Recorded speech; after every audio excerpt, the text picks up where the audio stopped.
बाद central university में ragging का एक मामला सामने आया। हॉस्टल में रैगिंग की मुखालिफत करने पर बीए साल दोयम के तालिब इल्म को हिरासत किया गया। बताया जाता है कि तालिब इल्म की जिनसी तौर पर हिरासानी की गई और फिर गर्म चाकू से उसे जलाया भी गया। मुतासरा तालिब इल्म ने चीफ प्रॉक्टर से इसकी शिकायत की। यूनिवर्सिटी हुकाम ने इस मामले में 2 मुलजिमों के खिलाफ मामला दर्ज कर लिया है। पुलिस ने मामले की जांच शुरू कर दी है। मामला 21 दिसंबर का बताया गया है। केस दर्ज होने के बाद से मुलजिम तलबा फरार हैं। मुलजिम तलबा पर इल्जाम भी लगाया गया कि वो गैर कानूनी तरीके से हॉस्टल में रह रहे थे।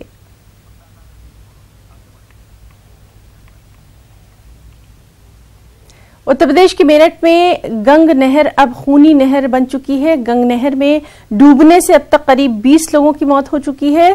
सरधना इलाके में गुज़िश्ता रोज भी एक कार इस नहर में डूब गई, जिसके नतीजे में 3 लोगों की मौत हो गई। एक शख्स लापता बताया गया है। एक खातून और बच्ची को बचाया गया। मेरठ में चौधरी चरण सिंह मार्ग पर न कोई स्पीड ब्रेकर है, न ही लाइट के इंतजामात हैं। मेरठ के सरधना इलाके की गंग नहर खूनी नहर बन गई है। यहां बीते 15 दिनों में 3 ऐसे हादसे हुए हैं जहां कई जिंदगियां इस नहर ने निगल ली। आज भी यहां एक भयानक हादसा हुआ। एक पूरी कार इस गंग नहर में समा गई। इन तस्वीरों में आप देख सकते हैं कि ये वही गंग नहर है जहां आए दिन हादसे हो रहे हैं। आज यहां एक परिवार पिलखुआ हापुड़ जा रहा था। इसी गंग नहर के पटरी से होते हुए एकाएक गाड़ी अनियंत्रित हुई और पूरी की पूरी कार इसी नहर में समा गई। 3 लोगों की मौत हो चुकी है। एक महिला अभी भी लापता है। क्या कहेंगे इस खूनी नहर के बारे में, जिस तरह से लगातार हादसे दर हादसे हो रहे हैं? ये खूनी नहर बहुत ही खतरनाक बनी हुई है और जब से ये रोड बनी है तब से तो बहुत ही ज़्यादा है। इसकी जो दीवारें हैं बहुत छोटी हैं, जिस वजह से ये मतलब रोज हादसे होते रहते हैं। इस नहर पे मैं समझता हूँ वीक में 2 या 3 हादसे जरूर हो जाते हैं। यकीनन ये बड़ा हादसा है, दर्दनाक हादसा है, कलेजे को चीर देने वाला हादसा है और प्रशासन को, एडमिनिस्ट्रेशन को डेफिनेटली कदम उठाने चाहिए ताकि इस तरह के हादसे दोबारा ना हो। कैमरा पर्सन अभिषेक शर्मा के साथ उमेश श्रीवास्तव, न्यूज़ 18, गंग नहर, मेरठ।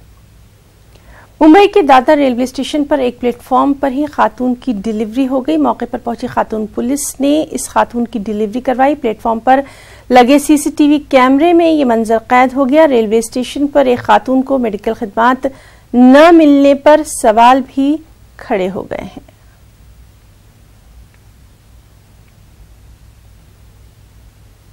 छत्तीसगढ़ के कोरबा में SIL मानकपुर में हाथियों की मौजूदगी से दहशत का माहौल है। हाथियों ने कॉलोनी की नर्सरी में डेरा जमा लिया है। महकमा जंगलात की टीम इन हाथियों की निगरानी कर रही है।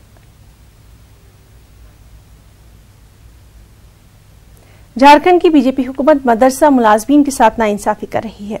मदरसा मुलाजमीन ने हुकूमत पर यह इल्जाम लगाते हुए कहा है कि मदरसों की मादी जांच के नाम पर गुज़िश्ता 22 महीनों से तनख्वाहों की अदायगी पर रोक लगाई गई है, जिसकी वजह से रियासत में वाक़े 186 मंजूर शुदा मदरसों के तकरीबन 2000 तदरीसी और गैर तदरीसी मुलाजमीन भुखमरी के कगार पर हैं। उन्होंने वाज़ेह किया कि इस ताल्लुक से वो दफातर का चक्कर लगाकर थक चुके हैं, लेकिन उनके मसाइल के हल का इम्कान नहीं है।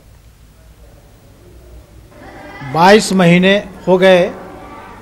झारखंड में 186 मदरसे हैं। इन टीचरों को अब तक तनख्वाह नहीं मिली है। भौतिक सत्यापन के नाम से परेशान किया जा रहा है। असातिज़ा परेशान हाल हैं, भुखमरी के शिकार हैं। इनके बच्चों की पढ़ाई रुक गई है और असातिज़ा भूख के मारे जो है इलाज, अगर बीमार पड़ते हैं तो वो इलाज नहीं करा पाते हैं। यहाँ तक कि 4 असातिज़ा की मौत वाक़ हो चुकी है। 186 मदरसे में से 57 मदरसे का इन्होंने पेमेंट किया है। उसमें एक बात हम आपको जानकारी के तौर पर देना चाहते हैं कि 57 मदरसे का जो पेमेंट किया इन्होंने, तनख्वाह जारी की तो ज़मीन की बुनियाद पर जारी किया और बाकी मदरसों का पेमेंट जो है वो रोक दिया गया कि भाई इसमें 1 कमरा कम है, 2 कमरा कम है। मान लीजिए कि अगर 1 कमरा 2 कमरा कम भी है तो सशर्त पेमेंट किया जा सकता है। मौजूदा रियासती और मरकजी हुकूमतों के खिलाफ अवामी गुस्सा है कि बढ़ता जा रहा है। यहाँ लोगों का मानना है कि बरसर इक़्तिदार लोग कमजोर लोगों पर जुल्म कर रहे हैं। जो लोग हुकूमत और वज़ीर-ए-आला के खिलाफ आवाज उठा रहे हैं, उन्हें झूठे मुकदमों में फंसाकर जेलों में पेश किया जा रहा है। आप देखिए लखनऊ से तारिक कमर की ये रिपोर्ट। मुझे इजाजत दें, आदाब। ये एक हफ्ते में दूसरा मौका है जब हुकूमत की अवाम मुखालिफ पॉलिसियों, SC, ST और मुसलमानों के खिलाफ हो रहे मजालिम के खिलाफ लोग लखनऊ के प्रेस क्लब में जमा हुए हैं। इस बार मामला गोरखपुर के परवेज परवाज का है। रिहाई मंच के मुताबिक परवेज को भी वज़ीर आला के खिलाफ आवाज उठाने की पादाश में 2 झूठे मुकदमों में फंसाया गया है। भारत में मुसलमानों की स्थिति दलितों से भी बदतर है और आज आप देख रहे हैं कि पूरे भारत में दलितों पर भी जो दमन का स्तर देख रहे हैं, उससे आकलन किया जा सकता है कि आज मुसलमानों की हालात क्या है और उसके खिलाफ जो लड़ाई लगातार लड़ी जा रही है, चाहे रासुका, फेक इनकाउंटर, मॉब लिंचिंग और देशद्रोह, और लगातार देखिए तो थोक के भाव में मुकदमे पंजीकृत कर दिए जा रहे हैं। और दूसरी तरफ योगी आदित्यनाथ के खिलाफ हम लोग के जो असद हयात साहब, फरमान नकवी साहब लंबे समय से लड़ाई लड़ रहे हैं। आज उसके पिटिशनर जो परवेज परवाज साहब हैं, आज उनको रेप केस में जो है जेल में बंद कर दिया गया और जिस सीडी को योगी आदित्यनाथ ने खुद पब्लिक डोमेन में एडमिट किया कि वो उनका भाषण है, आज उसको फेक आधार बना करके परवेज परवाज पे एक और मुकदमा पंजीकृत किया गया। संस्थाओं पर